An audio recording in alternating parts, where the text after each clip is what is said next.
দেশে যখন আওয়ামী লীগের কর্মীরা মার খাচ্ছে, গ্রেফতার হচ্ছে, তখন বিদেশে বসে দলের প্রভাবশালী নেতারা ব্যস্ত চুলের রং পাল্টাতে, ট্রেনিং নিতে কিংবা রান্না শেখায়। সম্প্রতি ভারতের শীর্ষ গণমাধ্যম দ্য প্রিন্ট জানিয়েছে, বাংলাদেশ থেকে পালিয়ে যাওয়া অনেক নেতা এখন কলকাতার নিউ টাউনে বসতি গড়েছেন। Shopping mall, gym, fitness centre আর বিমানবন্দরের কাছাকাছি সুবিধা থাকায় সব মিলিয়ে এ যেন এক পলাতক স্বর্গ।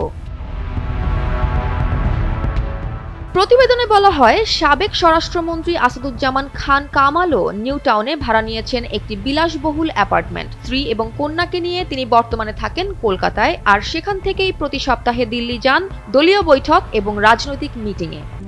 RICL TMX, যুগের পর যুগ স্থাপনা থাকে মজবুত। এদিকে নিউ টাউনে অবস্থানরত আরেক সাবেক এমপি দ্য প্রিন্টকে বলেছেন, প্রবাস জীবন এখন বেশ ছন্দে বাঁধা।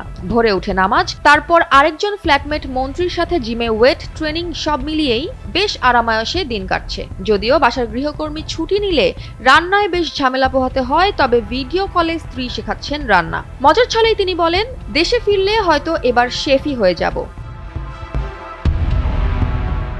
অন্যদিকে আওয়ামী লীগের কেন্দ্রীয় নেতা মোহাম্মদ এ আরাফাত আক্ষেপ করে বলেন, এখন আমার আর কোনো শখ নেই বা খেলাধুলার মতো সময়ও পাই না, কিংবা জীবনে অন্য কোনো বিনোদনে নিজেকে জড়ানোর সুযোগও নেই। নাম প্রকাশে অনিচ্ছুক আরও একজন তরুণ এমপি জানান, সম্প্রতি তিনি দিল্লিতে গিয়ে মাথার চুল প্রতিস্থাপন করেছেন। তার ভাষায়, স্ত্রী বহুদিন ধরেই বলছিল হেয়ার ট্রান্সপ্লান্ট করাতে। দেশে থাকতে সে সুযোগ হয়নি, এখন সময় পেয়েছি, আর এমন কঠিন সময়ে মাথায় চুল গজানো এক ধরনের আনন্দ।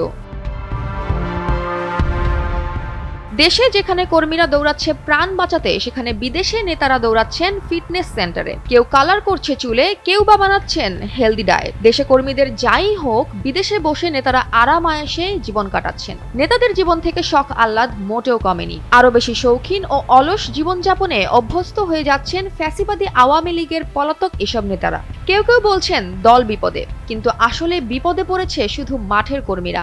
আর নেতারা, তারা বিদেশে চুলে কালার মেখে আয়নায় হাসছেন নিজের প্রতিচ্ছবি দেখে।